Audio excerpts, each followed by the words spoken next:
I did draw a line this time, though. I said, because last time we came to the CLC for a disaster response, and we said we were only going to be here a week. We ended up being here for a year and a half. I told Suzanne I'm only going to be here for a week this time, and then I'm gone. Did I screw that up? And you can get Listen Up for only $4. All right, so we are in the shed.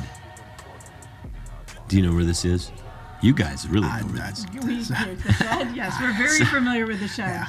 We So, had a little for- PTSD showing up. For people who don't know, so we are on Gessner Road campus at Chapelwood, but we're actually in the back building called the CLC, Christian Life Center. It's the only building on either of our campuses that have power since Thursday night. We're recording this on Come On In!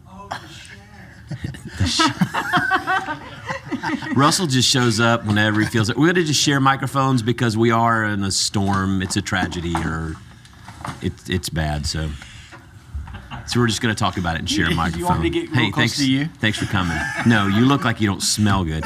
Do you? No, I showered. Do you First have day- power? First time in 4 days. Do you have power yet? No power. You know, Hey, do you have power, John? you have Holy Ghost power. I don't even know if I I have that. power. You can come You do? stay at my house. How's that warm shower? Well, Can you tell the resentment? we had the water heater is gas, so it never went out. But the AC. Your pilot light would have gone out, though, right? No, we always had hot water. We had hot Oh, water I don't think you understand how gas. No, we have. Works. No, we have an electric hot water heater. We have That's gas. fine. Yeah, we had gas. Yeah, so gas is good. Gas is good. Yeah, you can cook and you can sit in front of the fireplace when you have a freeze. When you have a freeze, yes, exactly. When Houston freezes for 4 days and shuts down. So yeah, so it's Tuesday afternoon was we record this, so the 21st is, so it's going to come out on Friday. By then, everything will be returned back to normal. But in Houston, we seem to. I don't know what it is about Houston. I don't know if there's like a judgment of the apocalypse or what it is that we've done, but. In the 10 years I've been here, I've seen everything in 10 years. You have. Yeah. Everything. I wonder if it was actually when you came, if it started. I Houston think- started the tip. I think that's it. So what we're gonna Like do is just Jonah. we just want to do a real pop-up quick podcast. We've got some that are in the can. We're gonna take some time off this summer, but we just thought some people. I have had family texting me going, "What the heck is going on down there?" And on top of everybody still, well, a lot of people still not having power. I saw this morning about 120,000 people left. Some of our staff still don't have power. The main campus just came on. Like, Oh, wow. Like I was just a there few 10 minutes ago. Yeah, Or 15 minutes ago. It wasn't just on. came on. Wow. Like it just came on. So you left and it came on. Yeah, you should have stayed. And speaking of, you can sleep in my office. There's a nice shower right across the thing. And I've got a big inflatable California King air mattress That's great. that I You'd be ordered just calling for the the sheriff's on me in tragedies. about 2 weeks. The squatter. You'd be squatting in my office. So we thought we'd do a real quick kind of just to let people know what's going on. We're joined here with Suzanne Harder and Evan Naring, Matt Russell, and myself. And Suzanne and Evan are the kings of catastrophe, And queens. kings and queens of catastrophe is what we kind of like to call them. They head up our serving mission and ministry at Chapelwood. So when things go haywire and sideways, these two are kind of the experts. So what I thought I would just do is kind of fill everybody in on Thursday night last week. I don't remember the date. What date was it? Do you remember?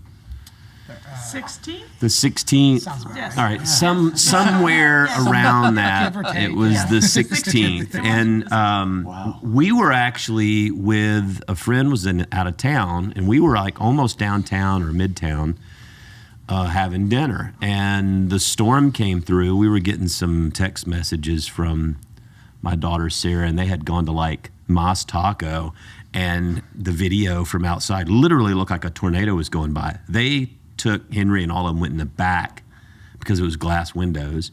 Where we were, it was bad rain. The power went off, but we didn't get any windows blown out. If you look at downtown Houston, a lot of the high rises, streets are still closed. A lot of the high rises have busted windows. Power initially was lost for about 900,000 plus people. So when you talk to folks, somebody texted me, said, "Oh, I know somebody in Houston, they said they're fine." Well, if you're on that kind of going out the northwest corridor, Cypress, out to Katy, and then kind of where we are on the west side got hit the worst as far as the power loss. That's right. Trees down everywhere. So that's what happened. It's called a derecho, el derecho, in Espanol. It means the right. Derecho. It's tormenta derecho. So it's a bad storm, is all I know. And it was 100-mile-per-hour straight line winds. 2 tornadoes now has been confirmed, EF1 tornadoes. So lots of destruction. There are power crews from all over, I think 4,000 additional power team people. So that gives you an update. We've got half of Alabama on my on your my street right now. Yeah. Oh, good. Alabama Power. Yeah. Nice. And Mississippi's like 4 streets down. So There you go. It's I love just- it when yeah. I love it when we come together Yeah, with it's things like great. this. So anyway, that's what happened. And I know people saw stuff on the news and then it kind of disappeared. But the other thing now is we're hitting a heat index of 100 and up to 106 this week for the few remaining people who don't have power. So schools are opening back up tomorrow, which they've been closed. Yes, thank you.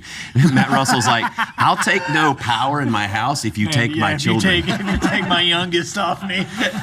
So why don't we, I'll let Suzanne and Evan kind of talk about sort of the relief stuff we've been doing now. I know the food pantry, we had power in this building and the food pantry. And so just So we were catch so us up on what's lucky. going on. We were so lucky since we never lost any power in the food pantry. We have lots of freezers that has all of our frozen meat. So we were able to save all that and start handing that out Monday morning. So we've been open the food pantry 10 to 2 yesterday and today and continuing on this week. And at the same time, since the CLC had power, we opened up a cooling center from 9 a.m. to 5 p.m. that folks could come in, charge their phones, get water and a snack, and also the food pantry clients didn't have to wait out in the heat to go into the food pantry. They could hang out here in the CLC as well. So folks have been really appreciative to get in off of the heat and not have to stand in line and wait in the heat. And with the schools out, that makes it hard for like some of these kids who are on food programs as well. Right, so they haven't had any food, and they've been able to come in here. So we've had families with 2, 3, 4 kids, and so they've been able to run around here in the CLC, and versus being sitting in the hot apartment. Yeah, we've also had people. I remember one guy came in yesterday that he was telling us, he was like, I've never needed support or asked for support, but like we lost all of our food and like we're in a financial kind of crunch right now. So like, can I get food? So like, just people, I think it's been interesting seeing some people come in whenever disasters like this hit that have never had to go through anything like this, and being able to walk with them through that and kind of help them has been really cool Yeah, to and see. he was all the way from Cyprus and had driven down from Cyprus and came yesterday to get food, and was able to tell him about MAM is giving out $200 to folks to help them, as well as FEMA's giving out $700, and how to connect through to FEMA. So there's other resources that are out there for families to kind of get back up on their feet. And they learn all that when they come here to the food pantry. They get all the information and help, even from other resources. Correct. We have signs up in the food pantry that QR codes that they can click on to get that other information. Yeah, one of the things, so, there's service in the community. Then, of course, we've had a lot of church members who have trees on their house. We have one couple who they're going to be out of their house probably for a long time, living in a hotel more than likely. So in addition to Cooling Center here, we've directed people to a page we set up called chapwood.org/storm. By the time you hear this podcast, hopefully, we may be past that, but if you still do need some help, whether it's kind of debris removal or whatever, you can go on that page. There's a sign up there for reporting damage with crisis cleanup. Lots of great things. One of the things I would note, in addition to kind of pointing people to the chapwood.org/storm page, for donations, if you'd like to give to the different agencies, not only at Chapwood Restoration Team, the food pantry is all listed on there. And all of those donations would be helpful to continue to help. The people who get hit the hardest are the people in the lowest socioeconomic strata, because they don't really have maybe anywhere to go. They don't really have a safety net or savings account or money. So Matt, I don't know, you've dealt a lot with that as well in trying to help a lot of these families. We have a lot of immigrant families that don't understand how to get help in the system at work. So any of y'all want to speak to that and kind of the support makes Houston a little unique versus maybe That's right. some other places? There's an organization called Somos that's working up on kind of Hempstead, like North Spring Branch with, and working in a lot of the apartments up on Pittner. And they just had a meeting last night up at the Spring Branch Community Development Center, which our church has been really active in both helping to establish and sustain. And so we're getting information out through and those ways up there. And so I think that we're doing the best we can with the folks that we're in collaboration with. Now, I'll say this to my wife. She works over at Lion Lane on the north side of I-10. And so she's been in contact with a lot of the families, a lot of very poor area and a lot of students that she has come in. And it's just cool to see and hear the stories coming through that about Chapel and other churches just in the area opening up this weekend. Because so many people, it's got so hot so quick and so many people without power. And just to see the city respond and be used to responding to and helping people just by opening up their doors. It's been really cool to see. It's been wonderful.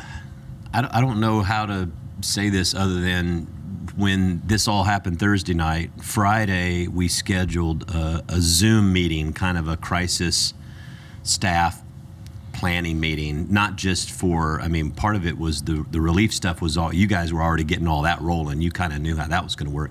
We were just going to get together and say, what do? We have a funeral on Saturday and a wedding on Saturday, and we have a graduate Sunday baccalaureate service on Sunday, and we have no power and we're not expected to get it on. But what struck me the most about the call, we solved all the issues. We knew when we were going to open up everything. We knew how stuff was going to work on the relief side. The one thing I walked away from that call is it was like everybody was cool, everybody was calm, everybody was collected, no one was freaking out. It was like, we've done this a bunch. You know what I mean? Yes. It's like, we've done a Harvey, we've done the freeze, we've done the COVID, we've done the pandemic, we've done the floods, and so this storm, when it came, was all right, we're going to have this call 1:00 on Friday. And I had other pastors calling going, what are y'all going to do? What are y'all going to do? We're fixing to have our call, and I'll tell you exactly what we're going to do. It's like SEAL Team 6 being deployed again. And it was actually very flattering to see several other churches that kind of just used a lot of our language and lingo, which is fine. There's nothing wrong with that. But it was just the way that our team got on there and said, hey, we can do this, we can do this, we can make this work. Over here, we knew we had power. You guys, gals, knew what we could do and how we'd be helpful. We were trying to coordinate with MAM on Cooling Center and getting water over here for people. But man, it just seems like this city, this church, but just people in this neighborhood, y'all have seen this a lot now. Well, at District A, Amy Pecksauce, she's been real involved in her folks in her office. Today, we had two of them stop by, and they're like, hey, we're trying to deliver meals to 50 shut-ins, and we're looking for protein. So we just went over to the food pantry, opened up a freezer, and I'm like, how about 50 pork chops? And I'm like, great. And so handed them off, and off they went. Yesterday it was like, oh, hey, somebody was willing to go down and pick up a pallet of water. Do you want to distribute? I'm like, sure. So, we've really been able to work a lot with District A and Amy Peck's office. It's been great. And he got the guy Roman, who I think he said he knows you from the Houston Volunteer Initiative group, or the I don't know exactly what it is, but he's a volunteer initiative, and he's like Convoy of Hope. No, he works for the city. Crisis management folks. Yeah, Right. and he was Roman Aguilar, Chief Service Officer, Volunteer Initiatives You Program. dated him in high school. Yeah, you don't remember him? But he said he knew you. Of course, we've dealt with things before. He's like, hey, anytime y'all got something going on, call us. And Peck, Counselor Peck, and the counselors, commissioners, what are they in Houston? Councilwoman. Councilwoman Peck. So in this area where we are has been very helpful, tied in with the different agencies. But yeah, he showed up with his new pickup truck that he had just gotten from the city or whatever, with a huge pallet of water in the back. And he's like, hey, let's do something together. Volunteer initiatives. We're like, why don't you give us a break after this for a while? Let us let things cool down. But Yeah, no, District A's office called and said that Roman was quite the hero, that he was just going out and finding water and driving and delivering it to folks. And so, yeah, everyone was real appreciative yesterday, being able to get some water. well, we just wanted to update people kind of what's going on. And like I said, if you go to the chapelwood.org/storm page, you know, the one thing, if you're out of town and you listen to this or you keep up with Chapelwood, donations are a great thing. The food pantry is on there, or you can donate to the food pantry. Our food pantry runs every week, all year, but when these things crop up, man, it becomes a very important resource. Crucial.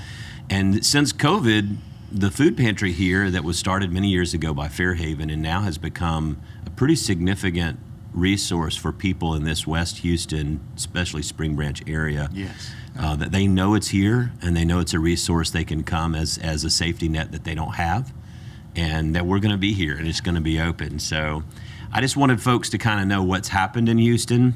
My brother-in-law texted me this morning and said, hey, I saw it's going to be 105 degrees down there. And I said, yeah. And he goes, did y'all have a storm or something? And I started filling him in. I'm like, what's going on? And he's in Colorado, and this joker sends me a video. It's snowing in Steamboat.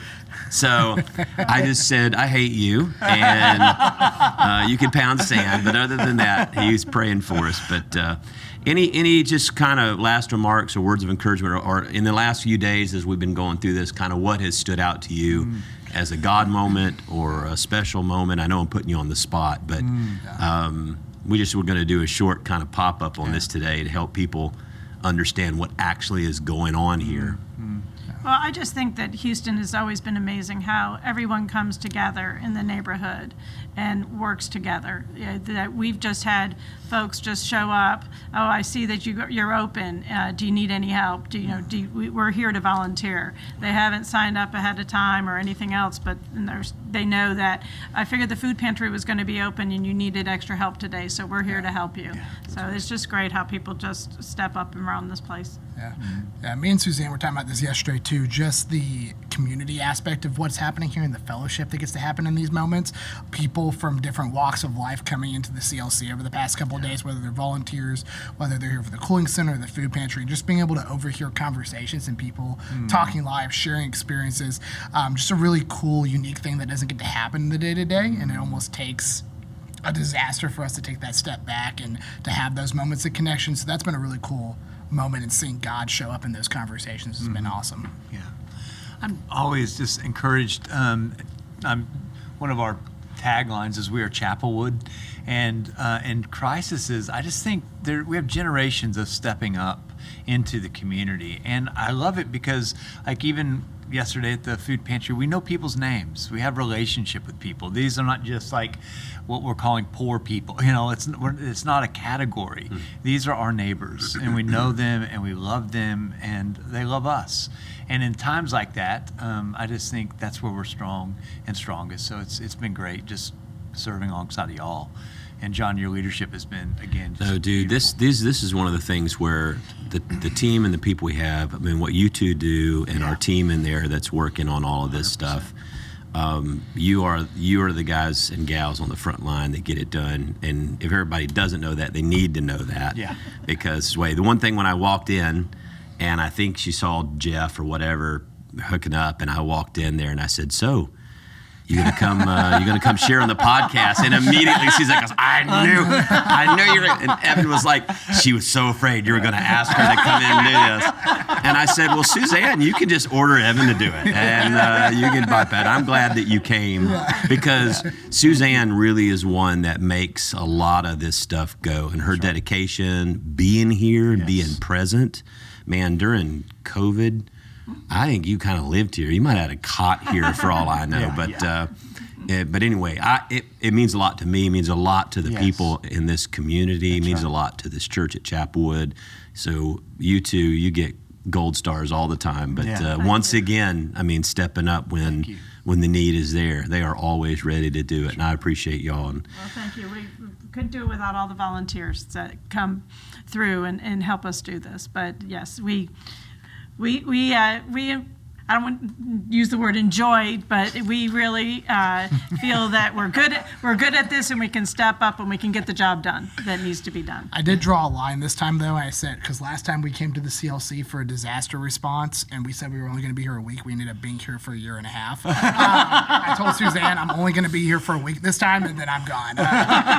Yeah, the COVID, Yeah, remember that? you did a office week. out of here for a year and a half. year and a half. Every right, 'cause day, yeah. 7 days a We week. were just in a white And room. we're gonna have to write it. We're gonna need to write a book about all this.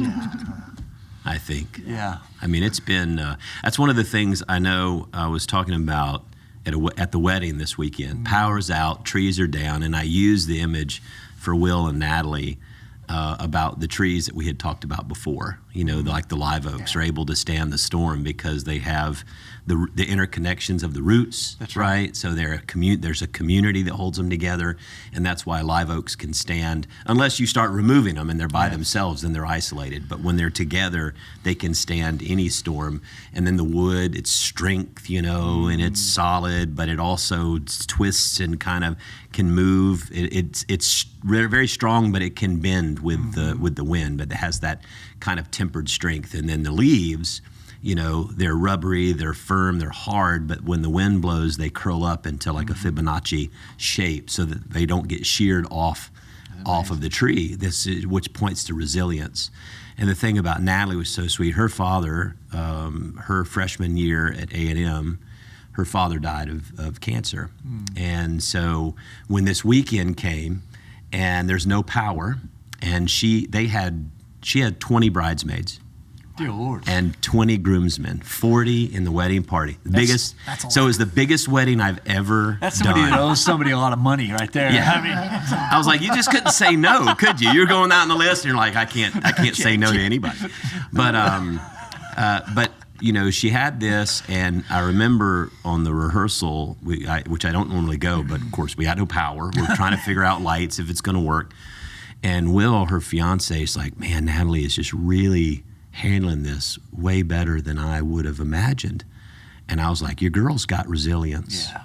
She's been through a lot. Yeah. You know? Yeah. And when you've been through what she's been through, when her dad was diagnosed, and she was in the 8th grade, and finally died when she was a freshman in college, you look at power out on your wedding weekend, you put it in the grand scheme of things that in the stride. life, and you're like, it's going to be okay. Yeah.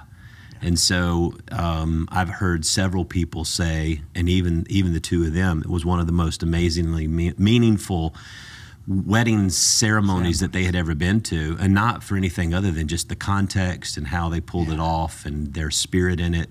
And that's kind of just one little small microcosm of something else going on, the good in the midst of all this bad. Yeah. And that's kind of where God works. And you see it in here too, like you said yesterday, seeing all these folks in here cooling off with their family, hanging out. They were smiling and playing and kids running around. It's like you need that moment in this valley of just desperation. So I really appreciate y'all, all you do. Make sure the podcast, if you'll subscribe and like and share with others, especially folks who may not know what's going on in Houston, because they live in other parts of the country send and this they to don't your really pay brother. attention. Yeah, my brother needs to know about this. But this at least will give you a little bit of an update of kind of what we've been going through. The good thing, I hope I say it, knock on wood, where's wood, that this is hopefully a short-term, as Evan said, only 1 week of officing out of the Crisis Management Center. The CLC needs to be Crisis Location Center or something like that. We need to rechange the meaning. Throw that up there the one meaning of times. it. So, but this gives you a little bit of it, and also can point people direction if they'd like to support those who are still going to be going through this. Because like I said, those folks on the lower end of the spectrum, socioeconomic spectrum, are going to be coming to this food pantry more because the delay for them to be able to catch up with work, That's right. missing work, rebuilding their refrigerators and their freezers and all that is a lot harder for some of them than it is maybe for some of us to be able to do. So thank you all again. Anything else, Jeff? Great. All right. Well, I'm John Stevens. I'm Matt Russell. I'm Suzanne Harder. I'm Evan Naring. Y'all did good. That's so great. And this is Pod Have Mercy.